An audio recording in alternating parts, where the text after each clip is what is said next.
Hi y'all. Well, today I wanted to get out a little early at lunchtime. My back is killing me from sitting in a chair. Working at a desk is death. And I get too tired. I can't even go do anything after work because I'm sitting too much. See a lot of road work going on lately. I just wanted to talk really quick about hydrochloroquinolone. It's a drug that they're putting forth, supposed to treat this COVID-19, you know. In fact, I even saw some sort of news article saying that Trump was taking it. Doesn't really make a lot of sense to me to give it anti-arthritis. They give it to people with arthritis, rheumatoid arthritis, and lupus. And apparently, the mechanism, it actually reduces your immune response. So they want to give you a drug for the flu that would actually reduce your immune response. Now, how much sense does that make?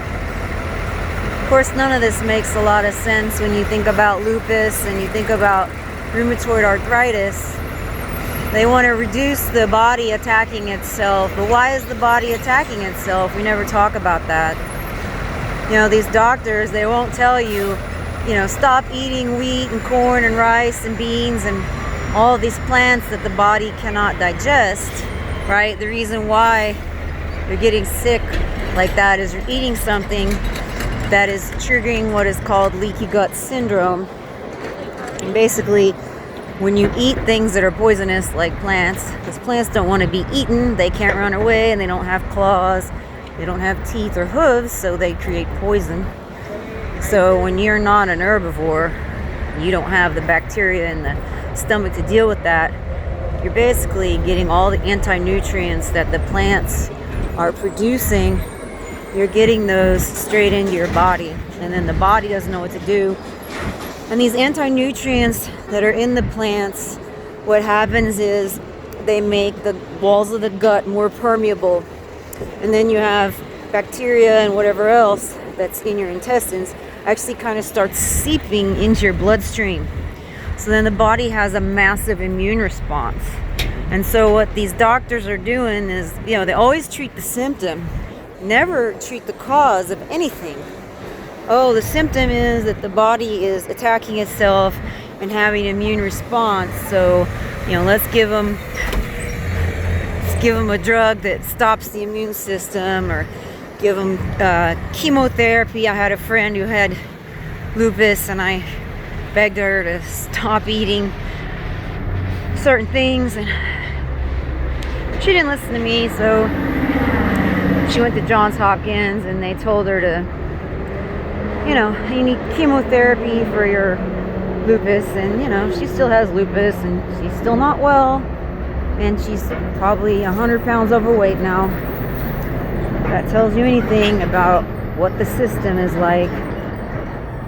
So I was just kind of warning people, use your brain and don't believe everything. I mean, Big Pharma, they use drugs for whatever they want.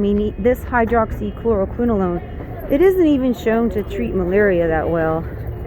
The mechanism behind, think about it. If it makes your immune system not work, what is it doing? I guess it causes these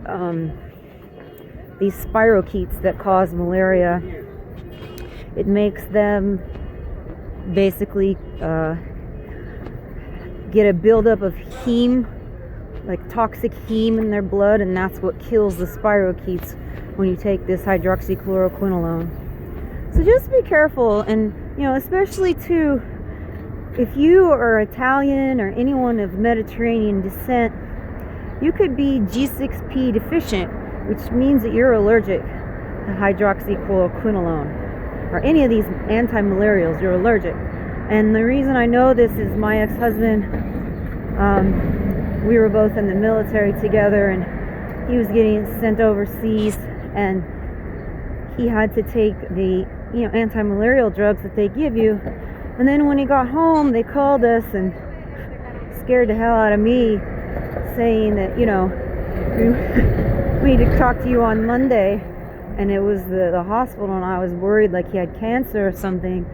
But come to find out, you know, they were like, we did tests on you and you're G6D deficient, and you should never take an anti-malarial drug. You know, and this is after, you know, him being deployed like 17 months and them feeding that to him the whole time. And so, you know, just be careful. Don't believe what the doctors tell you, because I'll tell you what, I could tell you stories from when I broke my neck, how these doctors treated me, and I'm lucky to be alive. Another thing I was thinking about is, you know, you go to the hospital, they diagnose everybody now with CV, no matter what. You got a test that's 80% positive, and then, you know, they never test you, or they never treat you for the pneumonia that you have. You know, the real killer is bacterial pneumonia. It usually starts out as bronchitis. So you go to the hospital now, they say you have CV, they give you an anti-malarial drug, not an antibiotic, and then they kill you. You know, think about it. This is what they're up to. So basically, you know, bacterial pneumonia, which is the real killer, doesn't exist anymore. And they're treating you with the wrong drug, because, you know, you're not supposed to treat viruses with bacteria or with antibiotics. So it's just kind of the perfect storm, isn't it? Oh gosh, here's the same guy from the artificial bread lines. I don't have any, sorry sir. Thank you for calling me sexy. He must need to get his eyes examined. Anyways, let's see, what was I talking about? Oh yeah, antibiotics. So, not that antibiotics are that good for you anyways, but if you have pneumonia or bronchitis, don't accept that, you know, it's CV. Make sure, and this is the other thing, that they're keeping people out of the hospital so no one can fight for your care. It's just really, it's kind of it's perfect, isn't it? They thought of everything. It's kind of depressing. You can see most people are being good little slaves. Look at this. This place is open. Some of these pizza joints are open that are, you know, doing deliveries or whatever. God, I haven't had pizza in a long time, like a year or 2 or 3 years, something like that. It's been a while. At least it's nice today. Grateful for that. I hope everyone is out there trying to wake people up. I feel like if we can't get out of this soon, they actually passed that HR 6666. It's gonna be pretty rough for humans for a long time. They finally kind of picked the right enemy, you know. Back in the day, if everyone was hating on the Russians or hating on the Germans or hating on the Jews, you know, people eventually, you know a few people that were Germans or Jews or something like that, and they're good people, and people start to have empathy towards other people. It's just kind of natural, right? But now you got the invisible enemy that you can't see, and everyone is afraid, right? So when you have that kind of a thing going, it's going to last a lot longer. Like the war on terror has lasted a very long time. I find it interesting that there are no more terrorists anymore. We've stopped putting any money into paying off our terrorist guys. I guess instead of pretending to be terrorists, now they're CV victims or doctors on the news or whatever. I don't know if y'all have ever done any research about crisis actors, but a long time ago, I guess it was probably 8 or 10 years by now, I was researching about that. There was actually a website where you could go and sign up to be a crisis actor. The last time I looked, that website wasn't there anymore. So I guess enough of us found out and we started telling other people. They moved it somewhere. But, alright, y'all. I don't want to make this too long. Hope you have a good day. Take care.